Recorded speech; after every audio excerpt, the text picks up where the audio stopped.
नमस्कार दोस्तों, टेक्नीशियन तपन YouTube channel में आप सभी दोस्तों को स्वागत है।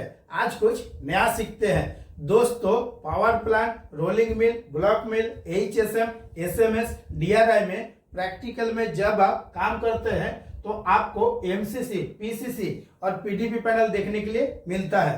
तो बहुत सा फ्रेंड का ये रिक्वेस्ट है किस तरीका से एक जो आपका एनर्जी मीटर है इसका कनेक्शन करना है। जब हम प्रैक्टिकल में काम करते हैं तो अलग अलग कंपनी का अलग अलग एनर्जी मीटर मिलता है।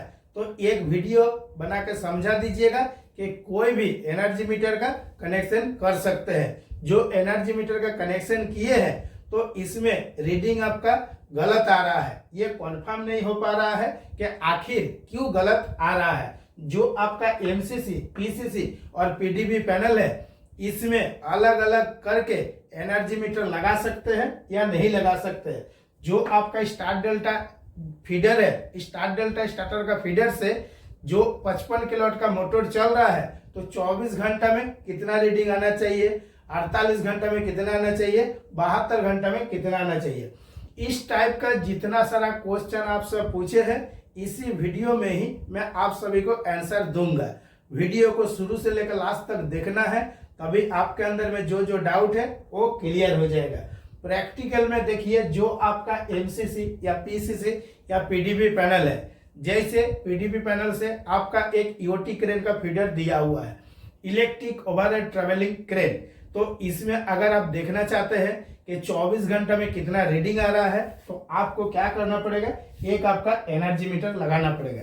चाहे वो आपका डुअल स्टार्टर का फीडर हो या ईओटी क्रेन का फीडर हो, स्टार डेल्टा फीडर हो या सॉफ्ट स्टार्टर का फीडर हो, जब तक आप एनर्जी मीटर नहीं लगाइएगा तब तक कॉन्फर्म ये नहीं कर सकते हैं कि 24 घंटे में हमारा कितना रीडिंग आ रहा है।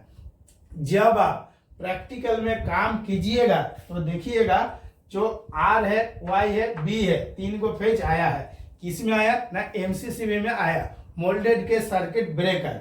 इसका आउटपुट में क्या लगा हुआ है, तीन को सीटी लगा हुआ है। यही से आपका जो डाउट है क्लियर करना है और बारीकी से समझना है। जो आप एनर्जी मीटर लगा रहे हैं, कोई जगह में डुअल स्टार्टर है, कोई जगह में आर डुअल स्टार्टर है, कोई जगह में स्टार डेल्टा स्टार्टर है, तो जिस तरीका से मैं बता रहा हूं अच्छा से समझिएगा। पहले आपको ये कन्फर्म करना है कि हम यहाँ पे कितना रेशियो का सीटी लगाएंगे।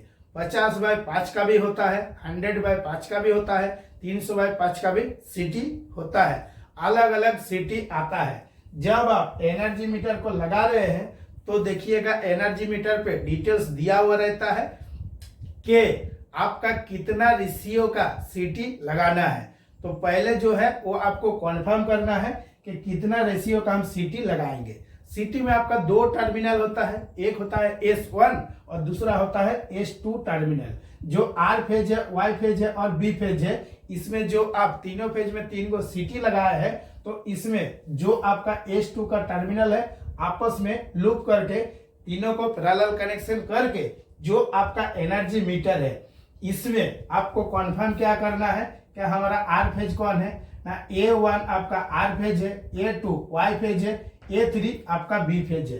तो जो आपका S2 का टर्मिनल है इसमें S2 के साथ S2 का कनेक्शन करना है और बाकी जो आपका S2 दो को बचा हुआ इसमें आपको लूप लगा देना है। आखिर इस टाइप से कनेक्शन करने से क्या बेनिफिट है, क्या एडवांटेज है, क्या डिएडवांटेज है, इसके बारे में भी मैं आप सभी को बताऊंगा। इसके बाद आ जाता है जो आपका S1 का टर्मिनल है, आर, वाई और बी। तो आपको देख देख के कनेक्शन करना है कि जो हमारा आर फेज का जो सीटी लगा हुआ है ये हमको किस में लगाना है ना, जो A1 दिया हुआ है ये हमारा आर फेज का है। S1 के साथ S1 का वायर लगाना है, यानी कि आर फेज लगाना है, same to same Y phase लगाना है और बी फेज लगाना है। इस जगह में आपको कोई भी गलती नहीं करना है। ये जो S1 और S2 का दो वायर है इसको बहुत बारीकी से देख देख के कनेक्शन करना है, तभी देखिएगा कभी भी आपका जो रीडिंग है वो गलत नहीं आएगा और रीडिंग जो है वो आपका कभी भी नेगेटिव में नहीं जाएगा। यूट्यूब में आपको बहुत सा वीडियो देखने के लिए मिलेगा क्या ना, जो आपका सीटी से दो वायर निकल रहा है एक जो है S1 के साथ S1 का कनेक्शन कर दीजिए और S2 के साथ S2 का कनेक्शन कर दीजिए। लेकिन प्रैक्टिकल में क्या होता है, जहां पे आपका एनर्जी मीटर को लगाना पड़ता है वहां पे जितना सारा वायर है वहां लेके जाना पड़ता है और आप पहले से कॉन्फर्म रखते नहीं है कि कौन हमारा S1 का वायर है, कौन हमारा S2 का वायर है। तो इसका भी एक उपाय है, अगर आप पहले से कॉन्फर्म नहीं भी किए हैं, जैसे एनर्जी मीटर को आप ऑन कीजिएगा तुरंत 1 सेकंड के अंदर में कॉन्फर्म कर सकते हैं क्या आखिर जितना सारा सिटी का ऑयल है हम सही लगाए हैं या गलत लगाए हैं। तो इसके बारे में भी थोड़ा सा मैं बता देता हूं, तब क्या होगा, आप जब प्रैक्टिकल में कनेक्शन कीजिएगा तुरंत पकड़ सकते हैं कि आखिर सही कनेक्शन हुआ है या गलत कनेक्शन हुआ है। जब आप बिल्कुल सेपरेट 6 गो वायर लेके जाइएगा, जो आपका S1 S2 का टर्मिनल है 2-2 करके कनेक्शन कीजिएगा। कनेक्शन करने के बाद जब आप एनर्जी मीटर को ऑन कीजिएगा तो आपको देखना है कि जो आपका R फेज है, Y फेज है, P फेज है, कौन सा फेज में आपका नेगेटिव रीडिंग आ रहा है। जो फेज में आपका नेगेटिव रीडिंग आएगा तो आपको बहुत आसान तरीका से समझ जाना है कि इसमें जो हम S1 S2 का आखिर कनेक्शन किए हैं ये गलत हो गया। जैसे फॉर एग्जांपल कि आपका जो Y फेज है इसमें आपका नेगेटिव में रीडिंग आ रहा है, तो क्या करना पड़ेगा, नेगेटिव में रीडिंग आ रहा है उसी टाइम आपको समझ जाना है कि वायर का जो हम कनेक्शन किए हैं वो सही से नहीं किए, गलत कनेक्शन किए। अब कौन सा कनेक्शन गलत किए ना, ये जो आपका R फेज है इसमें जो 2 गो सिटी का वायर आ रहा था, एक वायर तो हम S1 में लगाए, दूसरा वायर S2 में लगाए, तो इसी जगह में गलती हुआ। जो हम S2 वाला वायर है इसको S1 में लगाएंगे और जो S1 का वायर है इसको S2 में लगाएंगे, यानी कि इंटरचेंज कर देंगे।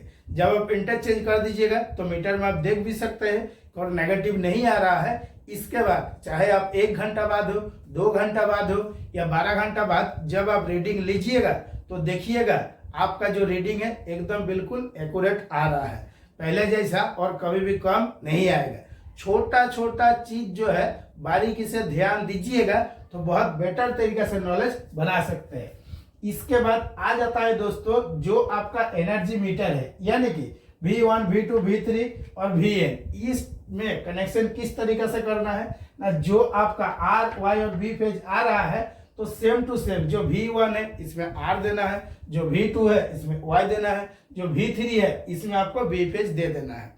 तो ये जो आपका एनर्जी मीटर है इसमें आपको क्या क्या मिला, इसमें आप वोल्टेज भी चेक कर सकते हैं और जो आपका एम्पियर है एम्पियर भी देख सकते हैं, सिंगल फेज का भी वोल्टेज देख सकते हैं, फेज टू फेज वोल्टेज भी दे सकते हैं। यानी कि अगर जो R Y और B है ये तीनों फेज को आपको देखना है कि सिंगल कितना वोल्टेज आ रहा है, जैसे 230 230 230। अगर आपको फेज टू फेज चेक करना है 415 415 415 तब भी आप चेक कर सकते हैं। तो चाहे आप सिंगल चेक कीजिए या फेज टू फेज चेक कीजिए, कोई दिक्कत नहीं है। और ये जो आप एनर्जी मीटर एक स्टार डेल्टा फीडर में लगा रहे हैं या कोई आधा फीडर में लगा रहे हैं, हर जगह में आप लगा सकते हैं। इससे एम्पियर भी देख सकते हैं और आप वोल्टेज भी चेक कर सकते हैं। इसके बाद आ जाता है दोस्तों और आपका 3 टर्मिनल, एक जो है 12 नंबर, दूसरा 13 नंबर और एक Vn टर्मिनल।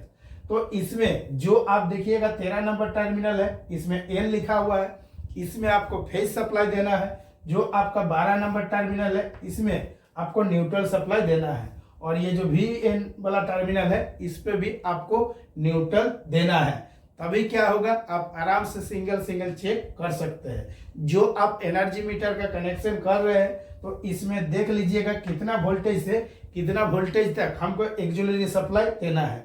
यहाँ पे लिखा हुआ है 24 वोल्ट से लेके 277 वोल्ट AC DC, मतलब ये एक जो एनर्जी मीटर है ये आपका AC से भी चलेगा और DC से भी चलेगा, 24 वोल्ट से भी चलेगा और 277 वोल्ट पे भी चलेगा। और जब आप प्रैक्टिकल में कनेक्शन कीजिएगा तो जो जो पॉइंट मैं आप सभी को बता रहा हूं इसको अच्छा से फॉलो करना है। जैसे ये जो सिटी का वायर है ये आपका गलत नहीं होना चाहिए, गलत होगा तो नेगेटिव में रीडिंग आएगा, तुरंत आपको सही कर देना है।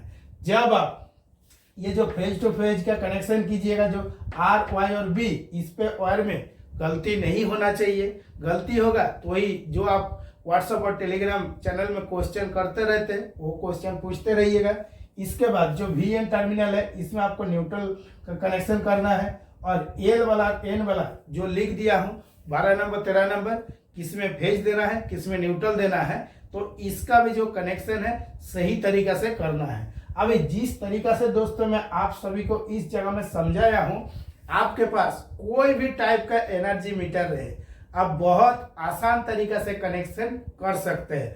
अगर आप वीडियो को शुरू से लेके लास्ट तक देखे हैं तब जाके कर सकते हैं। अगर शुरू से लेकर लास्ट तक नहीं देखिएगा, हमेशा आपके अंदर में डाउट बना हुआ रहेगा। और यही करिएगा कि यहाँ पर जो डायग्राम बना हुआ है इसके स्क्रीनशॉट ले लेता हूँ और देख देख के कनेक्शन कर लेंगे। तो आखिर जो एक्सप्लेन करके फॉल्ट के बारे में बताया हूँ, इसका एक्सपीरियंस किस तरीके से बनेगा, जब आप प्रैक्टिकल में काम कीजिएगा तो आपको हमेशा दिक्कत होता ही रहेगा। तो दोस्तों आज के वीडियो के लिए इतना ही। नमस्कार, जय हिंद।